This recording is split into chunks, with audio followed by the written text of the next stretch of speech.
بزرگوں کے پاس بیٹھنے سے تجربات حاصل ہوتے ہیں۔ بزرگوں کے پاس بیٹھا کریں، اللہ کے نیک بندوں سے ملا کریں، اللہ کے نیک بندوں کے پاس بیٹھا کریں، ان سے تجربے ملتے ہیں، ان سے زندگی جینے کا طریقہ ملتا ہے کہ اس دنیا میں ہم کس طریقے سے رہیں، کس طریقے سے ہمیں رہنا چاہیے، کس طریقے سے اپنی زندگی گزارنا چاہیے۔ کوئی بزرگ آپ کو مل جائے نا، ان سے کہیں آپ حضرت آپ مجھے بتائیں کہ آپ نے زندگی کیسے گزاری، آپ کے 10 سال کیسے گزرے، پھر اس کے بعد والے 10 سال کیسے گزرے، پھر 50 سال کی زندگی کیسے گزر گئی، پھر 60 سال کی، 70 سال کی، 80 سال کی زندگی آپ نے کیسے گزار لی، مجھے بتائیں نا کیا میں کس طریقے سے گزاروں، لوگوں سے کیسے ملوں، لوگوں سے کیسے بات کروں، لوگوں کو پہچاننا سیکھیں، اپنے کون ہوتے ہیں، پرائے کون ہوتے ہیں، یہ بزرگوں سے معلوم چلتی ہیں ساری باتیں، ساری چیزیں بزرگوں سے معلوم چلتی ہیں۔ بڑے چھوٹے کا ادب کیسے کریں، ان سے کیسے بات کریں، اور بتائیں حضرت کہ شادی کے بعد کی زندگی کیسی رہتی ہے اور شادی سے پہلے کی زندگی کیسے گزرتی ہے۔ یہ ساری چیزیں آپ کو جب معلوم چلیں گی نا، یہ بزرگوں سے ہی معلوم چلیں گی۔ تو بزرگوں کو اپنا دوست بنائیں۔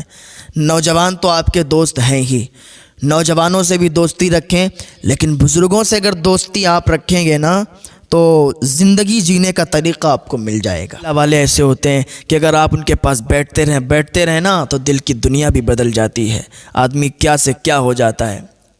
حضرت سعید بن عثمان رحمۃ اللہ علیہ فرماتے ہیں کہ ایک دن ہم سیدنا محمد بن منصور رحمۃ اللہ علیہ کی خدمت میں حاضر تھے۔ آپ کی بارگاہ میں اس وقت زاہدوں اور محدثین کی کثیر تعداد تھی، کثیر تعداد میں لوگ بیٹھے ہوئے تھے۔ آپ رحمۃ اللہ علیہ فرمانے لگے کہ ایک دن میں نے روزہ رکھا، روزہ رکھنے کے بعد میں نے یہ عہد کیا کہ میں اس وقت تک کوئی چیز نہیں کھاؤں گا جب تک مجھے معلوم نہیں چل جائے گا کہ یہ چیز حلال ذریعے سے کمائی ہوئی ہے، اس میں کوئی شبہ نہیں ہے، یہ حلال ہے، اور جب تک یہ معلوم نہیں چلے گا نا میں ایک لقمہ بھی نہیں کھاؤں گا۔ اس طرح میرا ایک دن گزر گیا لیکن کوئی ایسی چیز ہی نہیں ملی، دوسرا دن گزر گیا، کوئی ایسی چیز نہیں ملی جو حلال طریقے سے کمائی ہوئی ہو، تیسرا دن گزر گیا، کوئی چیز نہیں ملی، چوتھا دن ہوا نا تو میں نے سوچا کہ آج میں اس مقدس ہستی کے ہاں کھانا کھاؤں گا کہ جس کا رزق اللہ تعالیٰ نے حلال کیا ہے اور جس کا رزق حلال ہے۔ چنانچہ میں حضرت سیدنا معروف کرخی رحمۃ اللہ علیہ کی طرف روانہ ہوا اور میں حضرت سے ملنے کے لیے ان کے ہاں جانے لگا تو آپ رحمۃ اللہ علیہ مسجد میں تشریف فرما تھے، آپ مسجد میں تھے۔ میں ان کے پاس گیا، میں نے انہیں سلام کیا اور ان کے پاس بیٹھ گیا۔ مغرب کی نماز کے بعد سارے نمازی چلے گئے، ہم دونوں کے علاوہ ایک انسان اور بچا، یعنی مسجد میں ہم اور ہمارے علاوہ ایک انسان اور تھا اور سیدنا معروف کرخی رحمۃ اللہ علیہ، ہم 3 لوگوں کے علاوہ کوئی نہیں تھا۔ حضرت معروف کرخی رحمۃ اللہ علیہ نے فرمایا اے منصور، میں نے کہا جی حضور میں حاضر ہوں۔ آپ رحمۃ اللہ علیہ نے فرمایا کہ اے منصور تو اپنے بھائی کے پاس اس لیے آیا ہے کہ وہ تیرے ساتھ عیش و عشرت کی زندگی گزارے؟ میں نے دل میں کہا کہ میں نے تو 4 دن سے کچھ بھی نہیں کھایا ہے، بھوک میں میری حالت خراب ہو رہی ہے، میرے پاس رات کے کھانے کو کچھ بھی نہیں ہے۔ آپ رحمۃ اللہ علیہ کچھ دیر تک خاموش رہے۔ آپ رحمۃ اللہ علیہ نے فرمایا کہ میرے قریب آؤ۔ میں کمزوری کی حالت میں اٹھا، اٹھنے کے بعد آپ کے قریب گیا۔ آپ رحمۃ اللہ علیہ نے میرا سیدھا ہاتھ پکڑا اور اپنی الٹی باہ میں، الٹی آستین میں ڈال دیا۔ جب میں نے ہاتھ ڈالا نا تو مجھے وہاں ناشپاتی جیسا ایک پھل ملا، کچھ سخت تھا اور ایسا محسوس ہوتا تھا جیسے اسے دانتوں سے چبایا گیا ہو۔ میں نے وہ پھل کھایا اور اس میں مجھے بہترین قسم کا ذائقہ محسوس ہوا۔ وہ پھل اتنا لذیذ تھا، اتنے ذائقے دار تھا کہ بیان سے باہر ہے کہ اس کی کوئی تعریف نہیں کی جا سکتی۔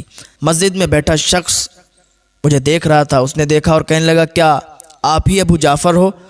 تو میں نے کہا ہاں میں ہی ابو جعفر ہوں۔ تو یہ اللہ والوں کی باتیں ہوا کرتی ہیں، اللہ والے تو ہاتھ اٹھائیں تو انہیں کھانا نصیب ہو جائے، دعا کر دیں تو سالن کے سالن اتر آئیں۔ وہ حضور غوث پاک رضی اللہ تعالیٰ عنہ کی خدمت میں آپ کا ایک خادم تھا جو ہر وقت وہاں پر خدمت کیا کرتا تھا، جھاڑو لگایا کرتا تھا، لنگر کیا کرتا تھا، جو لوگ آیا کرتے تھے مہمان ان کو کھلایا کرتا تھا، کافی عرصے سے لگا ہوا تھا، خدمت کر رہا تھا۔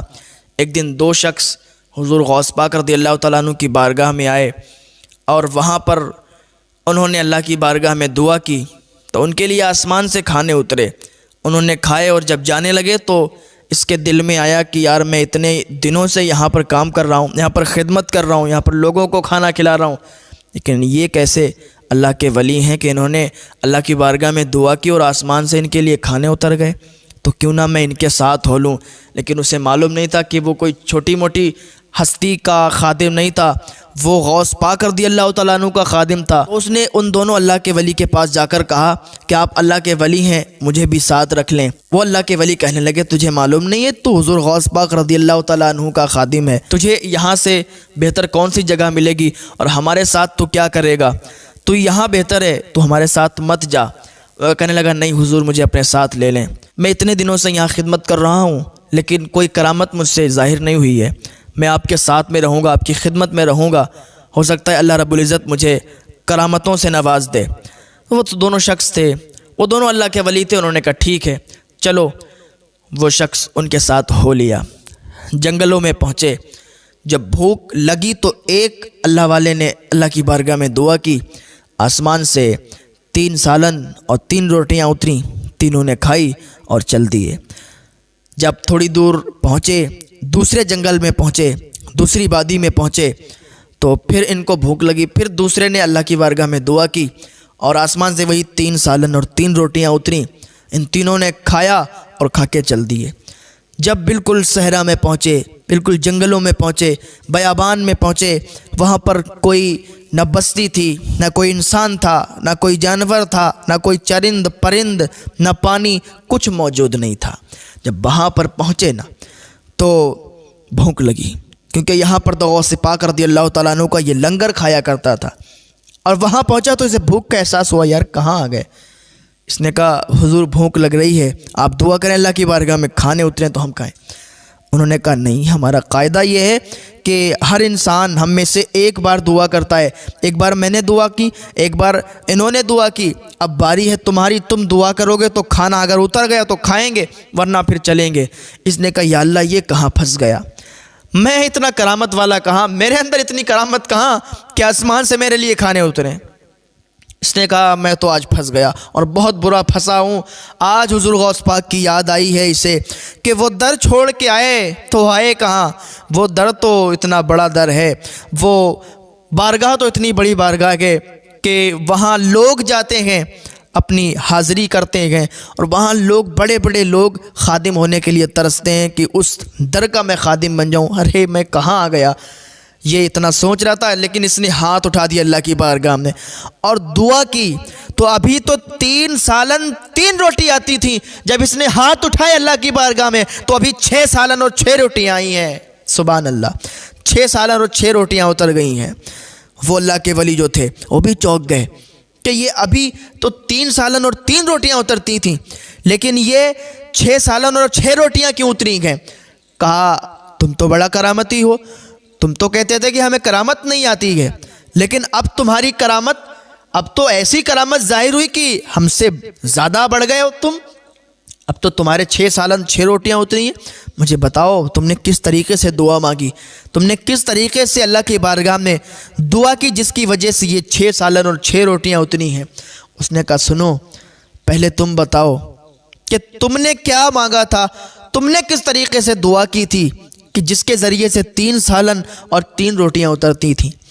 تو وہ اللہ کے ولی جو 2 تھے وہ کہنے لگے ہم نے تو دعا کی اللہ کی بارگاہ میں کہ یا اللہ حضور غوث پاک رضی اللہ تعالیٰ عنہ کے در کا جو خادم ہے اس کے وسیلے سے، اس کے صدقے سے ہمیں کھانا نصیب فرما۔ تو حضور غوث پاک رضی اللہ تعالیٰ عنہ کے خادم کے صدقے سے 3 سالن اور 3 روٹیاں اترتی تھیں۔ وہ خادم کہنے لگا کہ تمہیں معلوم نہیں ہے وہ کوئی اور نہیں تھا، وہ میں ہی خادم ہوں، وہ وہاں کا خادم کوئی اور نہیں ہے، وہ اس در کا میں ہی خادم ہوں، میرے صدقے سے تمہیں 3 سالن اور 3 روٹیاں ملتی تھیں۔ یہ تو بات مجھے بھی نہیں معلوم تھی کہ میں اتنا بڑا کرامتی ہوں، جو حضور غوث پاک رضی اللہ تعالیٰ عنہ کے در کا خادم ہو اس کا کہنا ہی کیا ہے۔ تو وہ اللہ کے ولی کہنے لگے اچھا ٹھیک ہے، معلوم چل گیا کہ تم خادم ہو وہاں کے اور تمہارے صدقے سے 3 روٹیاں 3 سالن آتے تھے، لیکن تم نے جو دعا مانگی تم نے کس طریقے سے دعا مانگی؟ وہ کہتا میں نے جو دعا مانگی نا تو میں نے تو حضور غوث پاک کے صدقے سے مانگی تھی، حضور غوث پاک کے صدقے سے مانگی تو 3 سالن اور 3 روٹیاں نہیں بلکہ 6 سالن اور 6 روٹیاں اتری تھیں۔ ہاں ہم نے تو حضور غوث پاک رضی اللہ تعالیٰ عنہ کے وسیلے سے مانگی تھی، ہم تو حضور غوث پاک کے خادم ہیں، آپ ہمارے وسیلے سے مانگ رہے تھے نا، ہم نے حضور غوث پاک رضی اللہ تعالیٰ عنہ کے وسیلے سے مانگی۔ تو یہ اللہ والوں کی باتیں ہوا کرتی ہیں۔ اللہ رب العزت کی بارگاہ میں دعا ہے اللہ ہمیں اپنے ولیوں کے طریقے پر چلنے کی توفیق عطا فرمائے۔ اللہ ہمیں نیک عمل کرنے کی توفیق عطا فرمائے۔